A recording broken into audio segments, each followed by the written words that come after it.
1 Samuel, capítulo 17. Deixa eu só ver o versículo aqui. Isso, versículo 40. Como diz... Gaúcho, me deu rosa na cabeça. Maravilha. 1 Samuel, capítulo 17, versículo 40. Diz assim a minha tradução: tomou o seu cajado na mão e escolheu para si 5 pedras lisas do ribeiro e as pôs no alforje de pastor, que trazia a saber no surrão, e lançando mão da sua funda, foi-se chegando ao filisteu. Amém? Assente-se, por favor. Hoje é o nosso segundo culto, como de costume, no domingo, e tinha bastante gente no culto da manhã hoje também. Deus abençoe. Olha só, presta bem atenção. Eu vou colocar o nome dessa mensagem de vencer a guerra. Porque há guerras que a gente vence sozinho. A guerra que você vence em geral, você começa a vencer dentro de você primeiro. Porque a primeira batalha é aqui, ó. Aqui é a primeira intimidação. Aqui vem o primeiro desânimo, aqui vem o peso, aqui vem o pessimismo, aqui vem tudo isso. E existem problemas recorrentes que insistem em tornar-se aparecer nas nossas vidas. Tem gente que volta e meia, aquele problema, aquela tentação, aquela situação, ela vem.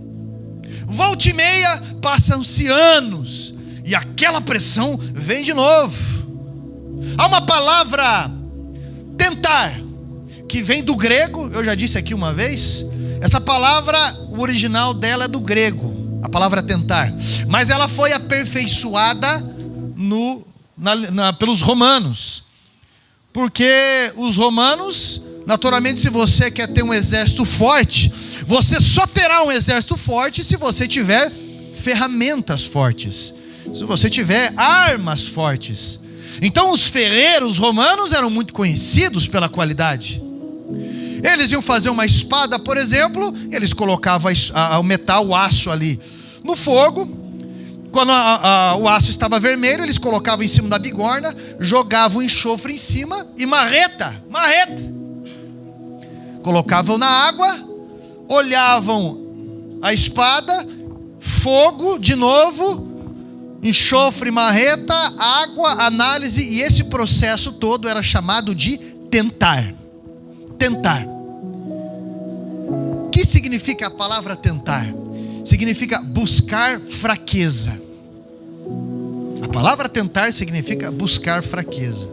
Paulo já dizia em Romanos 7, versículo 19 ao 20: porque não faço o bem que eu quero, mas o mal que eu não quero, esse eu faço. Ora, se eu não faço o que eu não quero, já o não faço eu, mas o pecado que habita em mim. Então, situações que Deus permite nas nossas vidas, como ele fala em Deuteronômio, né? Eu vos permiti o deserto, para que saibais o que há em vosso coração. É interessante isso, né? Eu vi essa semana uma reportagem em que relatava a queda do pastor Jimmy Swaggart. Quem aqui conhece o pastor Jimmy Swaggart? Levanta a mão. Olha, tem alguns. Curiosamente, ele é primo de primeiro grau do Elvis Presley, pra você ter uma ideia. Os louvores daquele homem são incríveis. E Jimmy Swaggart, ele estava no auge do seu ministério. Em 1986, o ministério desse homem sustentava mais de 20 mil crianças no mundo.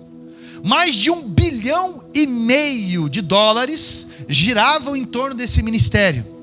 E ele estava em Toronto, no Canadá, levando uma mensagem, uma cruzada evangelística, quando a pessoa responsável por aquilo chega para ele e fala: pastor, nós temos um problema.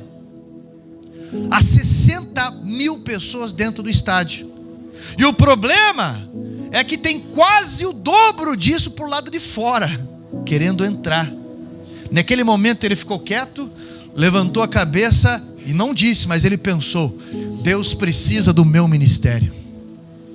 E ele confessa que aquele dia foi o dia da queda dele. Ele confessa. ele caiu na sua fé. Foi vergonhosa a situação, ele pediu perdão publicamente, chorou e tudo mais. O ministério, pela proporção de tudo, tirou ele dali. E a pessoa que assumiu o seu lugar é conhecido como o pastor Billy Graham. E quando numa reportagem chegaram para o Billy Graham, conversando com ele, falaram: o que você me diz agora recentemente, a situação do Jimmy Swaggart e tudo mais? Ele fala: por que eu vou falar dele se eu estou sujeito às mesmas quedas? Por que eu vou falar dele se eu estou sujeito a exatamente a mesma coisa? Ele já está triste, ele é o nosso irmão, e é exatamente agora que ele precisa da nossa ajuda.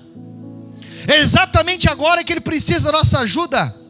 Porque esse ministério que alcançava pelas redes televisivas a nível mundial ali, quantas pessoas que voltaram várias vezes, quantas pessoas que se dirigiram, quantas vezes caídas, tombadas até ele, e ele feliz de que aquelas pessoas estavam ali. Mas agora ele precisava de ajuda. Antes de tudo isso daí, o que o Jimmy Swaggart enfrentava e o que o Billy Graham teve a sabedoria de reconhecer foi uma guerra mental. Porque nós temos os gigantes segundo o nosso tamanho. Nós temos o tamanho do nosso gigante a enfrentar. Quanto Davi tinha de altura? Não sei. Eu sei que ele era meio galizezinho, como a Bíblia diz, de boa aparência, novinho. Mas ele não tinha estrutura de guerreiro. Ele não tinha uma estrutura destemida. Já o gigante Golias, ele tinha estrutura de guerreiro. Mas ele era um gigante que Davi enfrentava de épocas diferentes, em formas diferentes. Maior do que o gigante Golias foi o seu sogro Saul, rei de Israel, o perseguindo depois. Maior do que esse outro gigante foi a sua própria esposa, o desprezando por um ciúme incomum. Maior do que esse ciúme, maior do que esse gigante filisteu, maior do que o seu sogro, foi o seu filho Absalão, o afrontando e depois morrendo pelas mãos de Joabe, capitão do exército. Davi enfrentou gigantes incríveis na sua vida. Ele nos ensina através desse primeiro gigante aqui, mais destacado que nós conhecemos, lições interessantes sobre essa questão da guerra. Eu tenho certeza que Moisés também, quando estava diante de um mar, diante daquele povo, a unção que Deus tinha colocado nele era para enfrentar esses tipos de gigantes. E você percebe que a maior dificuldade, ela está na forma de se olhar. Amém? Está entendendo? Porque Satanás, ele é um oportunista. Ele tenta remontar deformações da nossa vida. Ele chega para você e fala: você não vai aguentar. Ele tenta nos lembrar de derrotas passadas. Ele entra por brechas não fechadas. Ele tenta até nos fazer acomodarmos em situações. Tenta destacar as nossas fraquezas, porque a Bíblia diz que ele é o tentador. Isso é com a permissão de Deus. Ele é o Aí quando a gente se acha autossuficiente, sabe aquela pessoa que pensa: eu já fui dependente químico, eu posso me arriscar? Só vou ali. Sabe aquela pessoa que já foi o galizezão, né? O galo do galinheiro, chega: não, porque eu sou, eu não sei. Não tem problema, eu só vou conversar. E aí vazio.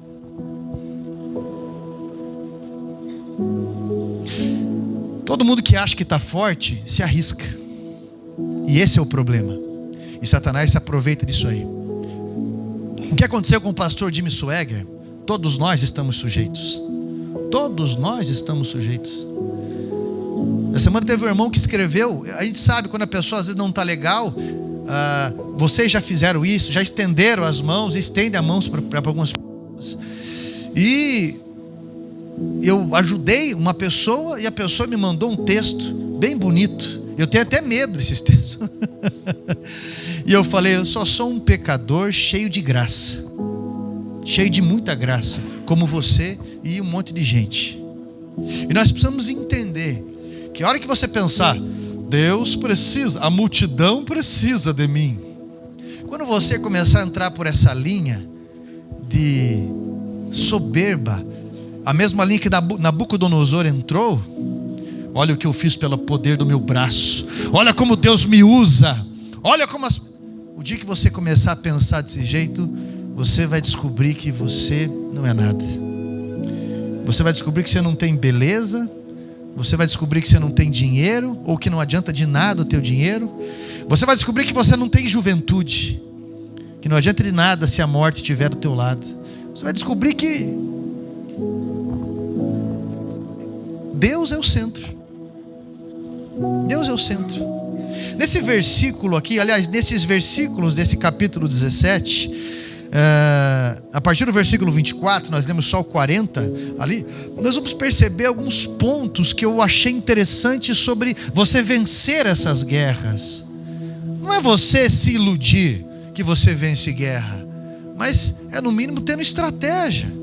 Davi, ele tomou o cajado que ele tinha nas mãos, porque ele era um pastor de ovelhas. Cajado significa autoridade, significa unção. Unção é um propósito de Deus para aquilo. Deus te revestiu para esse objetivo. Isso é unção. Se você estiver no lugar correto, alinhado com Deus, meu irmão, vai avançar. As coisas florescem ao redor, as coisas acontecem. Agora, se você não estiver no lugar correto, as coisas vão fazendo assim, ó. Vai tudo indo por água abaixo. Tudo indo por água abaixo. Cajado é característica de autoridade. Ele pegou aquele cajado, meu irmão, a armadura de outro não serviu nele.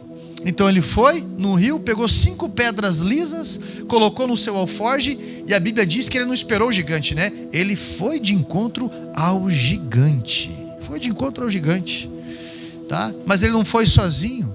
Ele foi no nome do Senhor dos exércitos.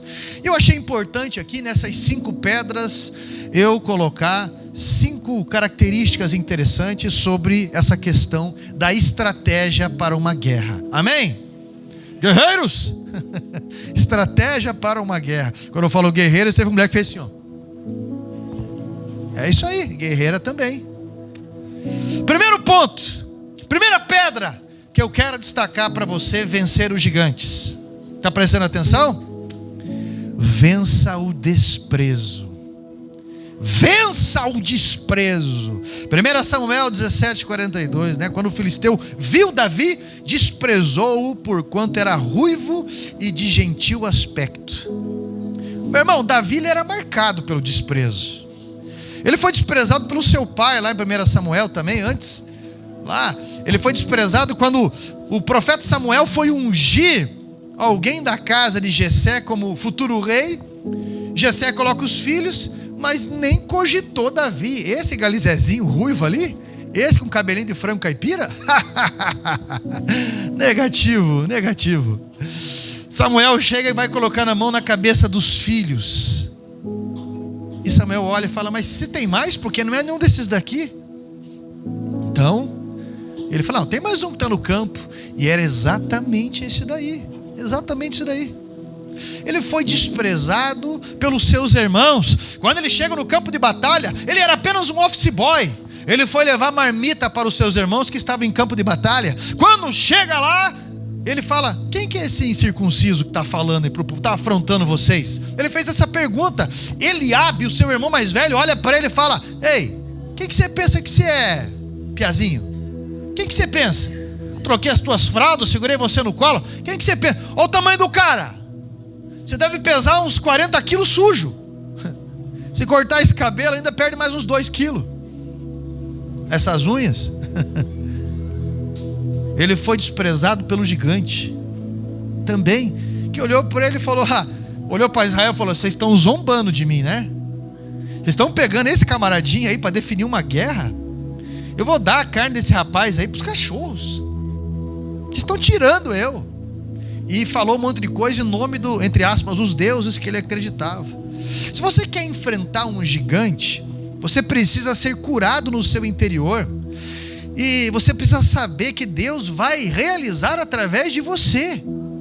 Você precisa ter essa confiança. Quando eu assumi a igreja aqui, com 21 anos, eu devia pesar uns 60 quilos para menos. Mais ou menos. Hoje eu estou com 94. Não sei, depende. Mas Eu lembro que eu cheguei, reunião de pastores titulares, grisalhos, cabeça branca, experientes, gigantes na fé, imortais, os pastores todos ali, e eu sentado, zoiudo. De repente, o pastor Rogério tem aquele jeitão colérico, ele olhou, e daí, gente? Olha aí, ó, para muitos aí, naquele lugar, a África da região, esse piazinho ali, ó, um moleque, um menino, nada quase, faltou falar isso. Se coloca em pé, ó menino. Se coloca em pé, quase que... Eu fiquei em pé, olhei, e ele falou, e daí? Que Deus abençoe. Só apresentar para todo mundo e coisa e tal. Da mesma forma, quando passou-se 2 anos, o pastor que foi até do Nacional, ele chegou para mim e falou, ô Carlos, tudo bem? Tudo bem. Você está naquela igrejinha ainda? Como um bom colérico, fiquei mordido. Você pensa em vingança boa, porque agora você está convertido. Você está naquela igrejinha ainda? Falei, por quê? Rapaz, você não tem fé? Aluga um lugar grande, faz um negócio grande, faz isso, faz aquilo. Falei, pastor, me desculpe, mas eu não sou apadrinhado por ninguém. Meu pai e minha mãe aceitaram Jesus comigo. Nós vamos construir uma catedral naquele lugar, no nome de Jesus. Nós vamos construir uma catedral naquele lugar. Isso eu coloquei dentro de mim, vamos trabalhar para isso, e é isso aí, é por isso que Deus me chamou novo, desse jeito. Ele falou, então tá bom, mas você tem fé? Eu falei, pastor, a minha fé é baseada na palavra de Jesus, não no meu orgulho. Não é fé baseada na fé. Eu não estou nem pronto para isso ainda. E ficou, e hoje nós estamos fazendo isso. Então Deus realiza através de você. Você precisa entender, porque senão você vai ser muito atingível. Você conhece aquela pessoa que quer vencer os gigantes, mas é muito atingível? Qualquer coisinha vai travando na vida, qualquer coisinha vai arrebentando na vida. Já chega ferido nos ambientes, já chega pensando no gigante, nas dificuldades.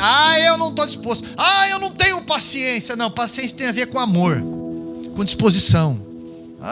Então as pessoas dizem muitas coisas sobre nós, mas você sabe o que Deus pensa ao seu respeito. Davi sabia quem era o seu Deus. Amém?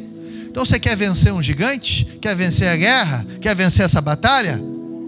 Vença o desprezo. Saiba quem é aliado com você.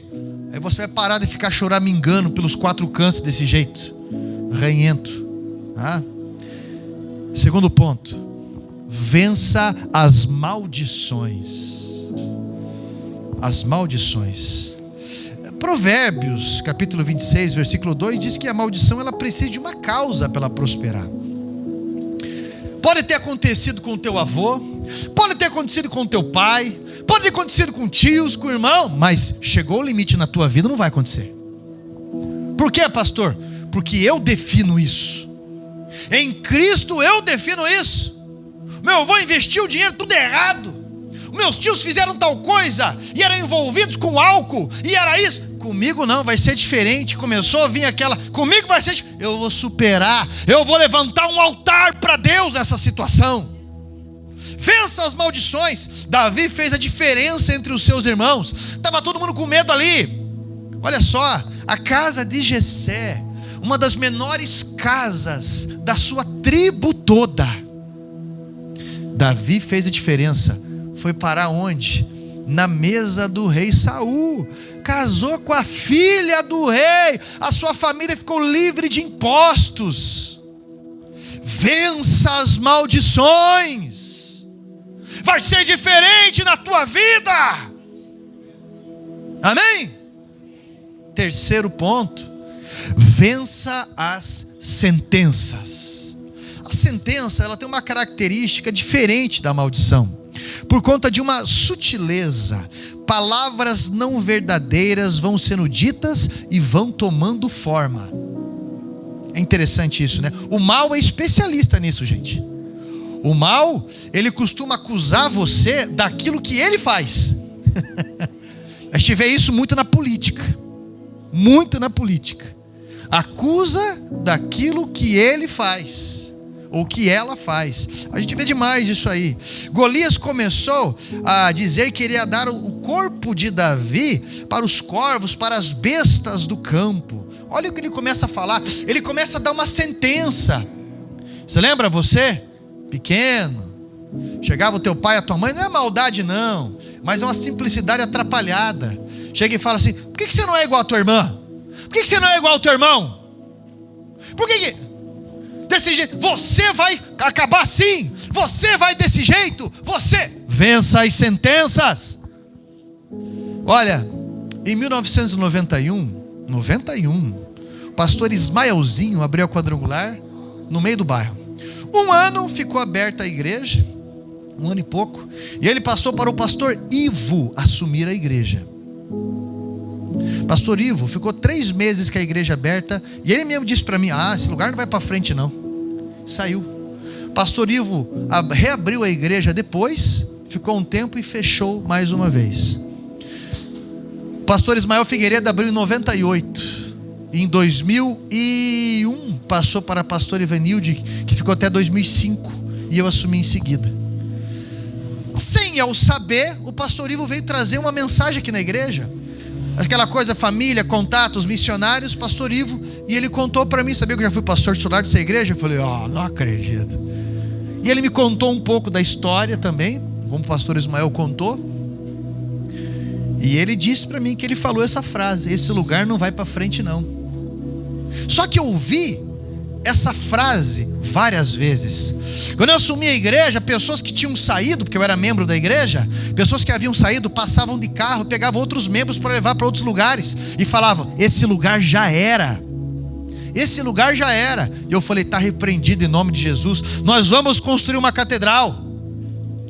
E um dia que nós estávamos numa oração aqui de 14 pessoas, porque é o número de pessoas que tinha na igreja na época, o pastor Marcelo Borges levantou e falou: eu vi uma catedral, eu vi um coral muito lindo, que é o que eu já tinha orado, falado com Deus. Eu vi uma igreja muito grande, um povo muito bonito, eu vi um lugar muito grande. Ele descreveu tudo mais aquilo. Por quê? Porque nós continuamos vencendo as sentenças. Aquelas pessoas que falam: não adianta, você sempre foi isso e vai ser. Se você quer você quer vencer uma guerra, você quer vencer um gigante, vença as sentenças. Vença. Ih, rapaz, eu lembro quando me chamaram para assumir um setor lá do hospital onde eu trabalhava. Eu era a 4ª pessoa que estava assumindo aquele setor. 3 pessoas que assumiram aquele setor antes de mim ficaram depressivas, tomavam tarja preta e se afastaram do trabalho por atestado. E as pessoas chegaram e falaram: todo mundo que é daquele setor ali fica depressivo. Conversei com meu pai de criação e ele falou: quem faz o ambiente é você. Legal. Deixei um bilhete na mesa da minha gerente, assumi o setor, mudei a estética do lugar, eu mesmo, sem recurso. Sabe aqueles quadrinhos brega de pomba com versículo embaixo escrito, aqueles de borboleta e não sei o que? Fiz aquela caixinha de versículos, deixei lá, cartãozinho de recado, deixava numa rádio gospel, som ambiente ligado. Aquele ambiente eu ficava lá orando, falando com Deus. Chegava toda hora cliente, mudei todos os relatórios e coisa e tal. Resultado, subi de cargo de novo, e aquele ambiente ainda ganhei uma pessoa para Jesus ali. Naquele ambiente ganhei uma pessoa para Jesus pela influência, por esse movimento e coisa e tal. Você que vence as sentenças. Eu não fiquei depressivo e ajudei outras pessoas que estavam depressivas. Entenda, você vai... mas essa equipe de homens, essa equipe de mulheres, aí rapaz, esse pessoal aí, nunca ia, agora vai. Davi uma vez, ele estava sendo perseguido por Saul, e ele entrou no templo. Olha o que é a diferença do cara reconhecer a importância da humildade. Ele entra no templo, o sumo sacerdote está lá, e ele fala: não tem nenhuma arma para mim aí? Ele fala: só tem aquela espada de Golias, que você entregou para Deus em honra a Deus quando você matou Golias. Uma espada, só tem essa aí? Só tem. Mas todo mundo olha como se fosse maldição, né? Espada filistéia, espada, né? Não, mas na minha mão vai ser benção. Vencendo as sentenças. Você está entendendo o que eu estou falando, amém? Meu irmão, você foi criado para vencer. Você foi criado para realizar um propósito divino, e não para ficar sendo pisoteado desse jeito. Amém? 4º ponto: vença a paralisia e a inércia. 1 Samuel 17:48 vai falar sobre essa questão também, né? 17:48, cadê? Sucedeu que, dispondo-se o filisteu a encontrar-se com Davi, este se apressou, deixando as suas fileiras, correu de encontro ao filisteu. O pastor Jondir falou uma vez que na cidade de Baiti, quando ele assumiu uma igreja, chamaram ele e falaram: olha, a pessoa responsável pela espiritualidade dessa cidade de Baiti aqui, que era uma pessoa que fazia feitiços, trabalhos e coisa e tal, mandou dizer para o senhor, pastor, que ela tem convênio com o prefeito da cidade. E se o senhor não frear isso aí, nós vamos fechar isso. Daí ele falou: se ela tem convênio com o prefeito da cidade, eu tenho convênio com o Senhor Jesus. E se ela quiser, pode vir quente que eu estou fervendo. O jeitão do pastor Jondir é uma figura. Mas sabe o que é? O gigante veio, Davi saiu das fileiras e foi de encontro ao gigante. O comodismo, ele pode estar acabando com o seu currículo. O comodismo, ele pode estar acabando com o teu casamento. O comodismo, ele pode estar acabando com o seu ministério. Meu irmão, aquele que quer fazer acontecer, precisa fazer primeiro. O que você está fazendo por isso? Eu estou orando. Oração é uma parte. Oração é você ligar uma atitude tua aos céus, uma iniciativa tua. Eu estou orando, tudo se resume nisso. E as almas que estão por aí, eu estou orando. E a estratégia de linguagem, eu estou orando. E a dinâmica de culto, eu estou orando. E aquele marido, aquele adolescente, aquele filho, eu estou orando. E o tempo vai passando, e o ministério, e o esposo, e o filho, e o casamento, e a saúde. Sabe, pastor, eu tenho um problema, eu vejo água, eu engordo. Eu sei que é assim. Eu sei que é assim. Sei que acontece comigo. Você pode ter um metabolismo desacelerado, é lógico. Pode ter um problema de tireoide. Não tenho dúvida sobre isso. Mas você tomou uma postura. Você tem uma escolha. Você precisa tomar uma postura. Pode ser uma ajuda às vezes, uma dieta, uma cirurgia, uma forma de se alimentar. Pastor, eu tenho um problema disso. Meu irmão, inércia, falta de iniciativa. Você tem que fazer alguma coisa. Davi, ele não esperou o gigante chegar mais perto. Ele se antecipou. Ele saiu da zona de conforto. E isso, sair da zona de conforto, é um risco de quem confia em Deus. Investir em loucuras às vezes. Você precisa vencer o comodismo. Minha mulher faz tudo para mim. Não, deixa lá que meu marido resolve, ele sempre resolve. Meu pai faz tudo por mim. Na igreja deixa que o povo se vira. Eu vou, sempre tem alguém que faz. Eu estou cheio de coisa, estou cheio de problema. Deixa o povo que faz. Está muito errado.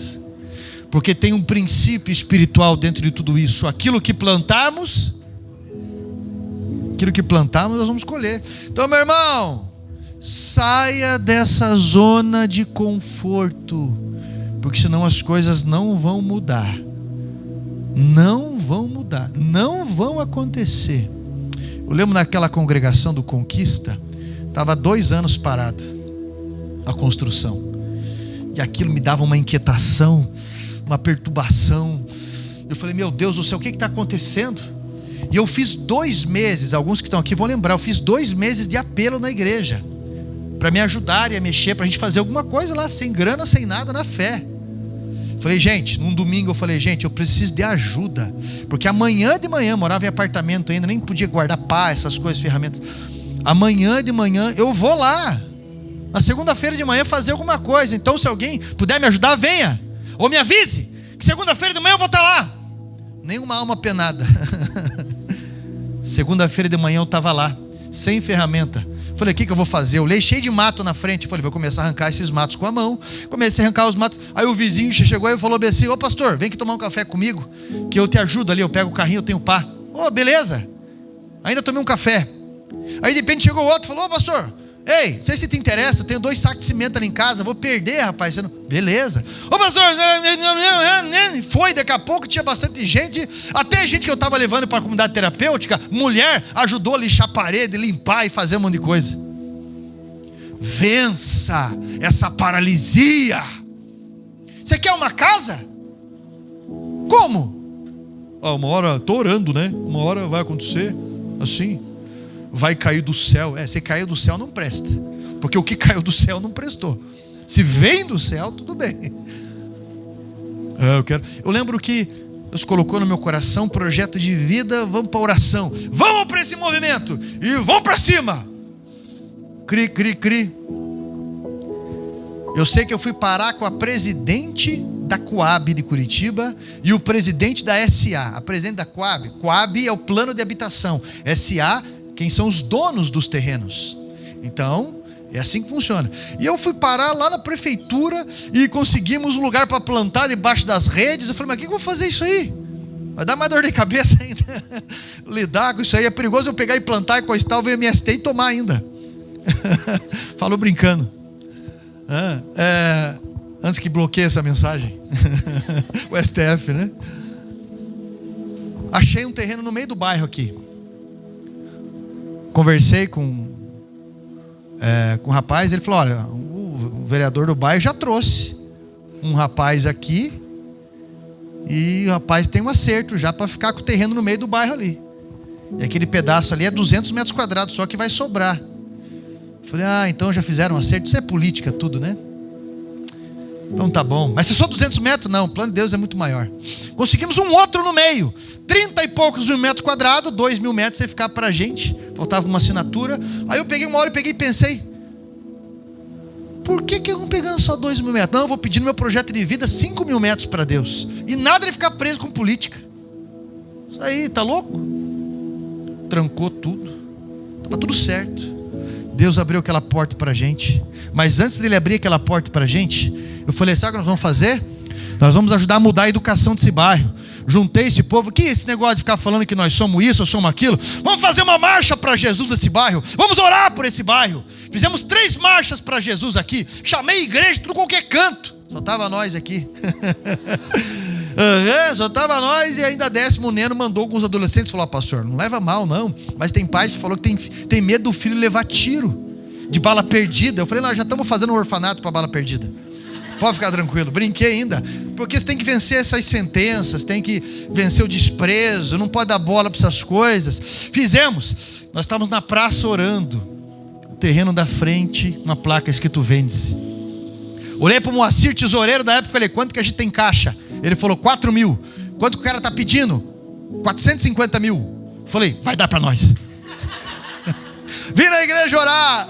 Acabamos pagando 650 lá, em 200 mil vezes, vendendo um rim, porque tinha 2, e fazendo. Mas isso aí em 2 semanas, a gente arrecadou 60 mil para dar de entrada. Tinha 5 pessoas, e fomos fazendo, e vai.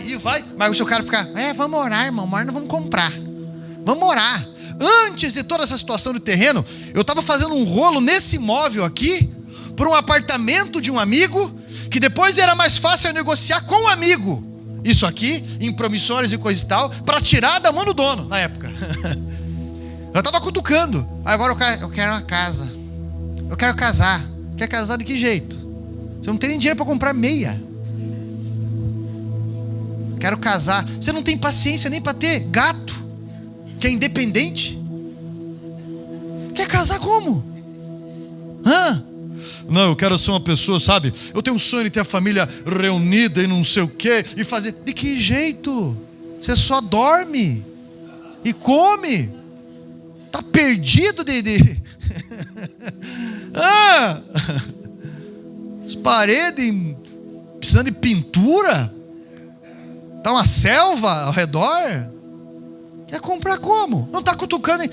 Perca essa questão, meu irmão, da paralisia, da inércia. Atitude. Pastor, eu quero casar, pastor. Hoje teve o dia da beleza. Cadê você? Se ajude. Não, mas eu estou sendo falso. Não, você está sendo esforçado. Não é verdade? Até tinha uns irmãos na frente da igreja, eu brinquei. Falei, irmãos, Hoje em dia tá beleza. Faço propaganda legal, não é Halloween. Tô brincando. A gente só brinca com o que a gente gosta, né? Mas meus irmãos, tem que ser esforçado. Porque tem magrinho que é a coisa mais linda, tem gordinho que é a coisa mais linda, cabelo crespo, liso. Você tem que vencer essas coisas e tem que deixar legal. Tem que deixar atrativo. Tem um irmão, cadê o Guilherme? Tá aí o Guilherme hoje ou não? Tá aí o Guilherme. Hoje de manhã eu brinquei na mensagem, falei com ele. Guilherme tem um Santana. Que ano que é o teu Santana? 2002. Guilherme tem 22 anos.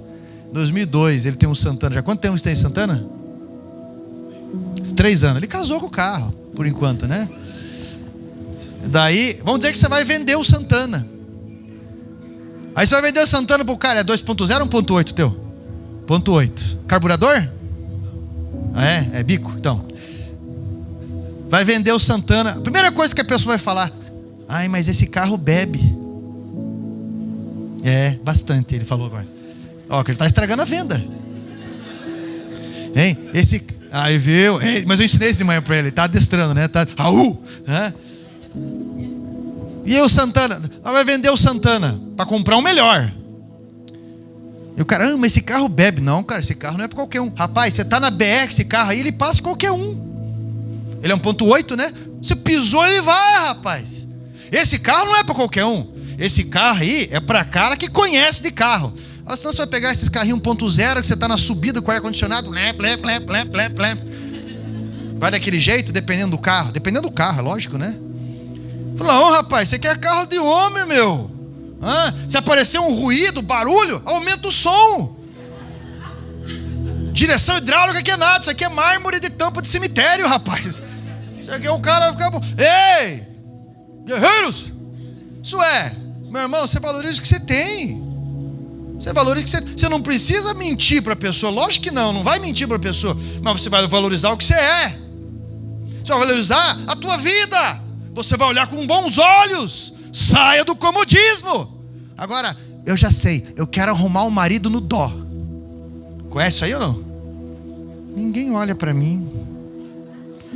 Só porque eu torço pro Coxa. O Coxa tá ganhando hoje. O Atlético perdeu ontem. Só pra dizer.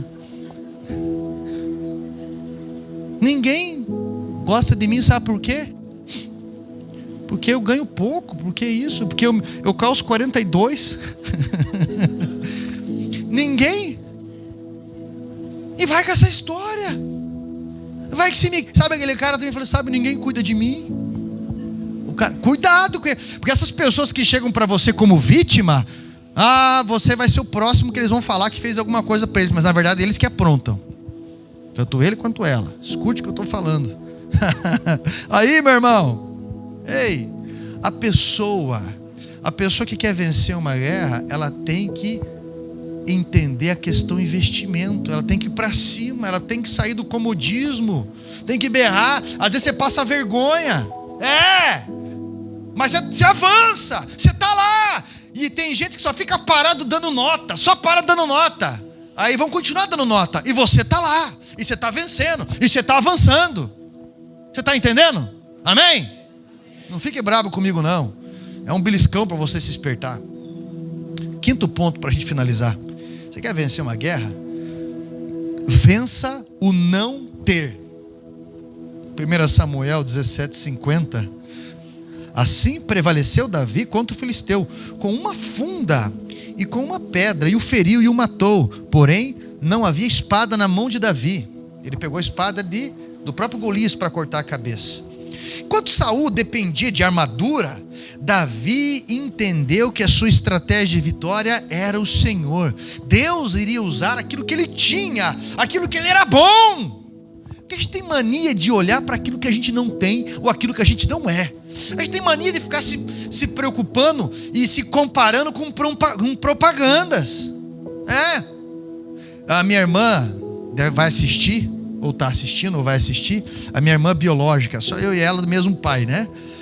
Aí ela postou uma foto com alguém lá que ela estava. Ela é uma das secretárias da Faculdade de São Paulo lá. Daí ela postou, daí eu escrevi para ela assim, tá linda, alguma coisa assim. dela, gorda e não sei o que, e bababá. E eu respondi para ela, tonga.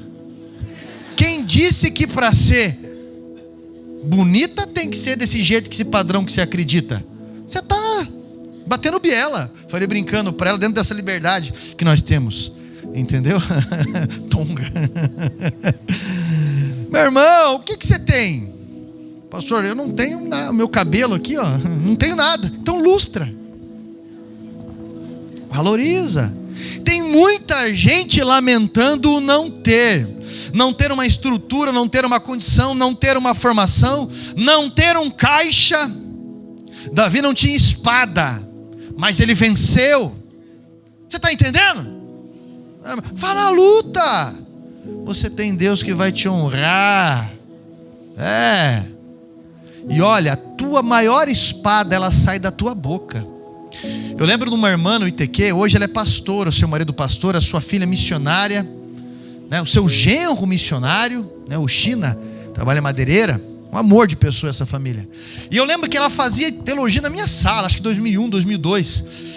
E eu lembro que ela falou, gente, a gente tem que prestar muita atenção daquilo que sai da nossa boca.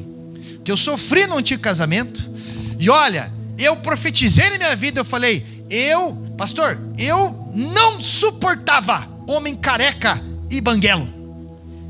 E eu peguei e disse assim um dia, eu vou casar, Deus vai me dar um homem, nem que seja careca com um dente só. Pois meu marido é careca e só tem um dente.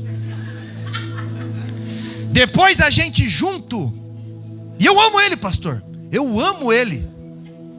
Depois a gente junto, pagando aluguel, aquela situação, o aluguel vai consumindo a gente, vai desgastando. E eu falei, Deus, coloquei no projeto de vida, Deus vai me dar uma casa, nem que seja de um cômodo só, pois hoje eu tenho minha casa. E adivinha? É de um cômodo só. Então, gente, vocês prestem atenção que vocês vão ficar falando. Vocês prestem atenção que vocês colocam o projeto de vida, gente. Meu irmão, vença o não ter. Pare. Você é formado no quê? Eu sou desculpólogo. Sou formado em desculpologia. Por que você não faz? Porque eu não tenho tempo. Não existe isso. O que existe é prioridade. Quais são as suas prioridades? Quando você está interessado, você faz.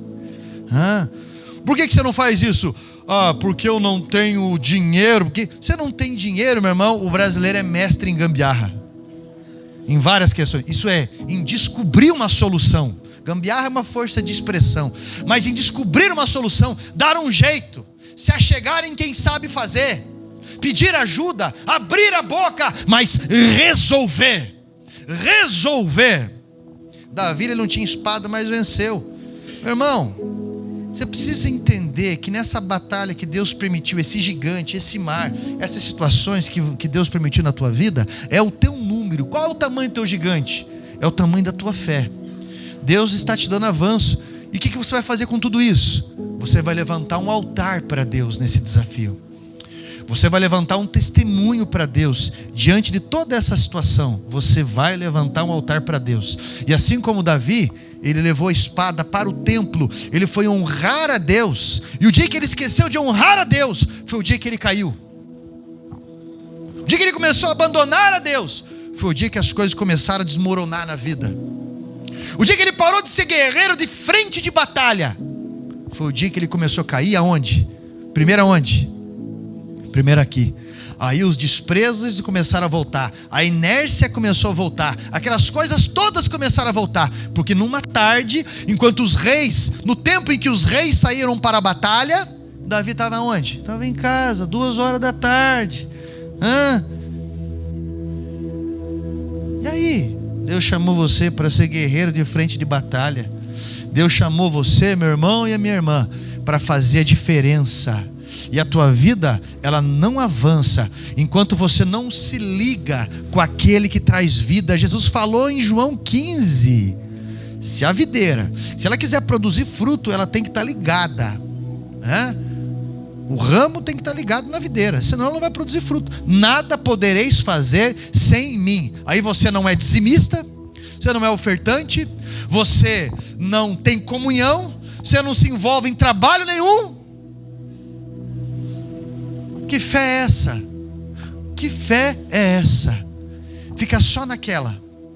Deus hoje quer fazer você vencer esse gigante, mas começa aqui primeiro. Confia em Deus. Confia em Deus. Seja usado. Deus vai te honrar. Você vai levantar um altar para Deus a partir de hoje. Se coloque em pé em nome de Jesus.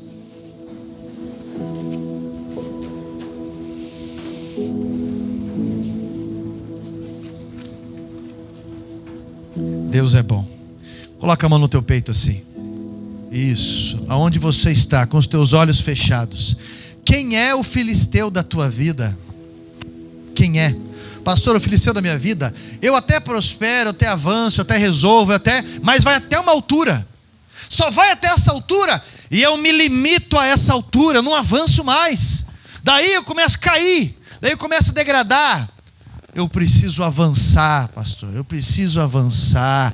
Hoje você vai levantar um altar para Deus, vai fazer essa diferença. Deus vai te honrar.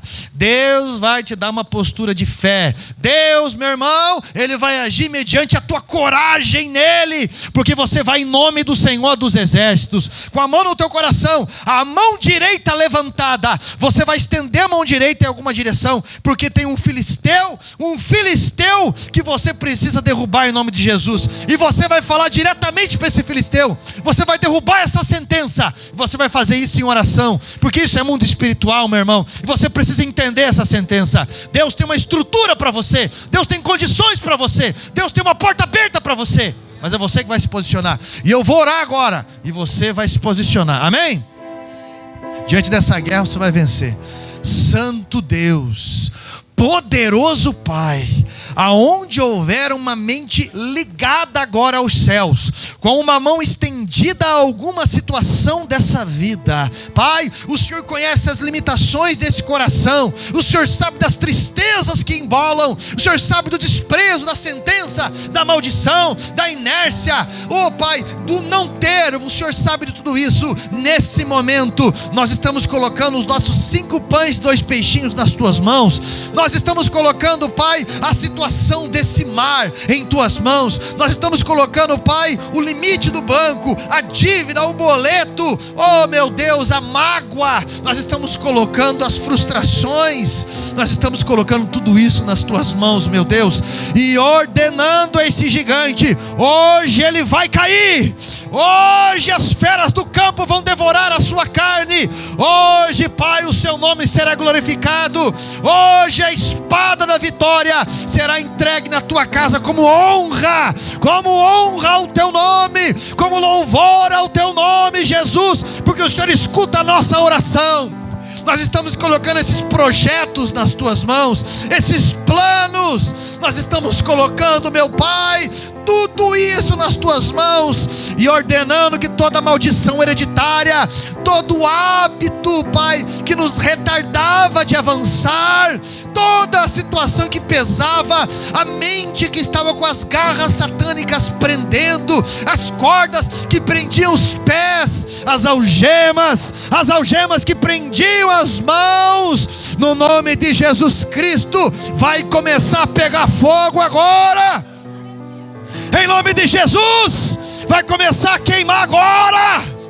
Em nome de Jesus, tudo aquilo que prendia essa vida, que trazia resistência, que não deixava compreender, que bloqueava essa pessoa, tudo aquilo que faz com que a crise volte mais uma vez, em nome de Jesus Cristo, nós estamos colocando por terra abaixo, nós estamos colocando debaixo dos nossos pés, em nome de Jesus. Abra a tua boca, meu irmão, fale como um guerreiro, no nome de Jesus. Abra a sua boca, profetiza na tua vida, profetiza na tua vida, abra a sua boca, vença a preguiça, vença a vergonha, vença o medo, vença o preconceito, no nome de Jesus. Pai, vai de encontro agora essa potestade, esse principado, essa corrupção das urnas,